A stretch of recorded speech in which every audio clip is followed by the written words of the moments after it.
Your attention is being sold every second online. Every scroll, every tap, every notification, it's a transaction, and the currency is you. In today's digital world, attention is the new gold. It's more valuable than data, more powerful than money, and more limited than time itself. The question is, who controls yours? This is the science of focus, reclaiming your attention. A journey to understand how your mind works, how it gets hijacked, and how you can train it to work for you again.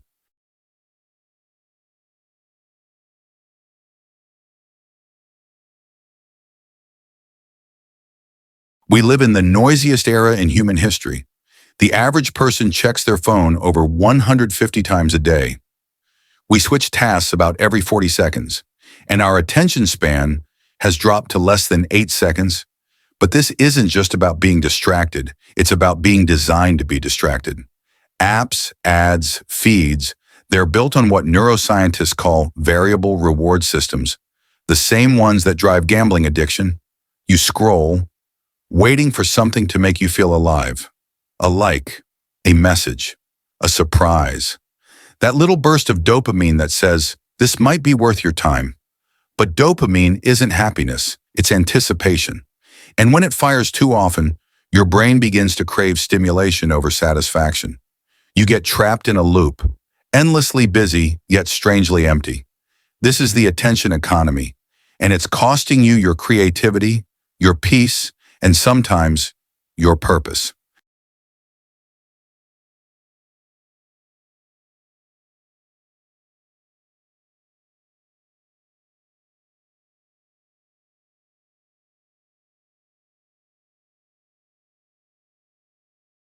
Let's take a look inside your brain. At the center of focus lies the prefrontal cortex, the part of your brain responsible for decisions, discipline, and direction. When you concentrate, this region works like the CEO of your mind, filtering noise, organizing thoughts, and aligning your actions with your goals. But there's a limit. Your brain can only process a small amount of information at once. Every distraction, every ping, every choice, every let me just check, drains a little bit of that energy. Psychologists call this decision fatigue. The more choices you make, the less capacity you have to focus on what matters. That's why people like Steve Jobs wore the same outfit every day. Not for style, but to save focus for the things that truly counted. Focus is not about trying harder. It's about creating fewer battles for your attention.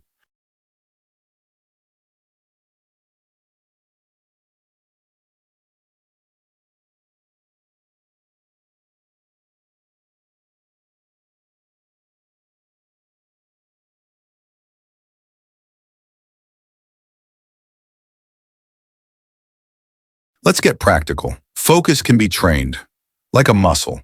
And just like your body, your mind needs structure, rest, and rhythm to perform at its best. Here are 3 science-backed tools to help you rebuild it. 1. The Pomodoro technique, working in rhythm. Set a timer for 25 minutes. Work fully, deeply, without interruption. Then rest for 5. That's 1 Pomodoro. After 4 rounds, take a longer break, 15 to 30 minutes. Why does it work? Because your brain operates in ultradian cycles, natural waves of energy that rise and fall every 90 minutes. When you work with your biology, you stop fighting focus and start flowing with it. 2. Digital fasting, reclaiming silence narrator. Soft tone. You don't have to quit technology to regain control. You just have to stop letting it control you. Try this. Pick 1 hour a day, completely screen-free, no phone, no music, no scrolling. Use that hour to walk, read, journal, or simply think. Within days, you'll notice your thoughts slowing down. You'll start to feel your own presence again. You'll begin to crave clarity over noise. 3. Deep work.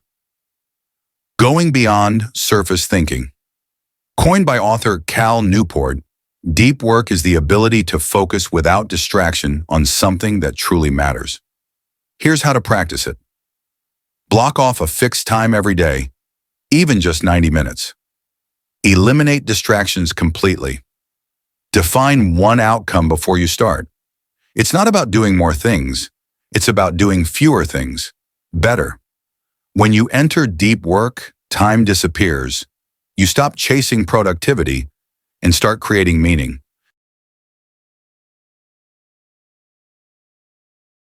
You don't rise to the level of your goals. You fall to the level of your systems.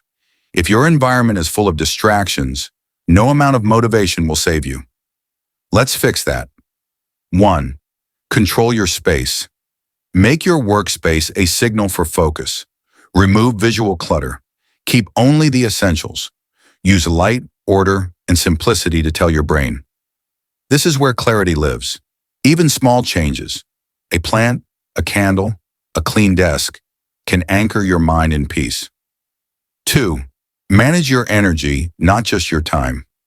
We often schedule by the clock, but focus depends on energy, not hours. Ask yourself, when are you most alert? When do you feel creative or calm? Design your work to match your natural energy peaks, and rest when it dips, because focus flows where energy grows. 3.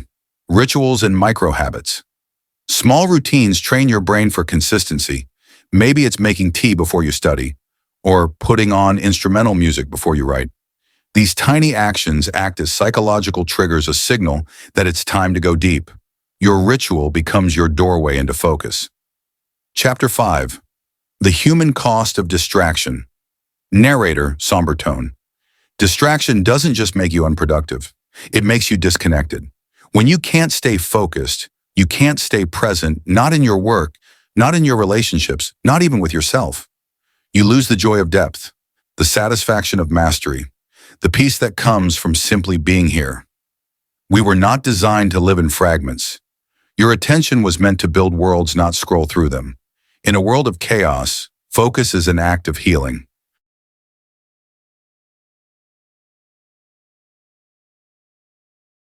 Let's talk about what actually rebuilds focus biologically. 1. Meditation.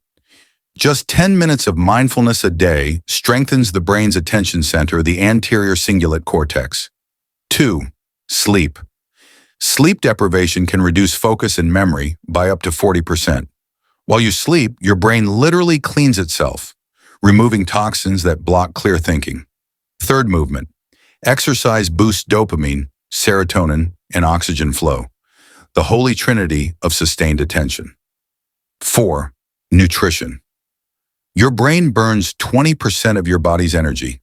Feed it well water, greens, omega-3s, and rest. Your mind is not a machine. It's a living system. Treat it that way.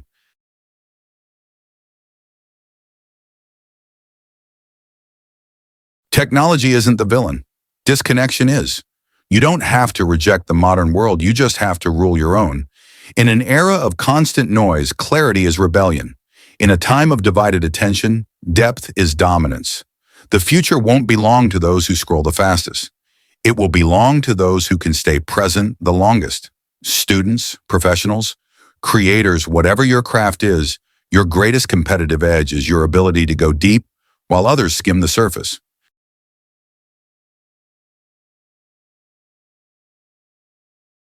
Remember this, your attention is the steering wheel of your life. Where it goes, your reality follows. So take it back. Reclaim your mornings. Protect your silence. Honor your time. Because when you master your attention, you master your destiny. Focus is not about exclusion. It's about elevation.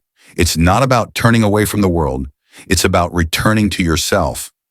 So today, in the midst of noise and distraction, choose stillness, choose depth, choose presence. Because in a world that profits from your distraction, your ability to focus is your greatest act of freedom.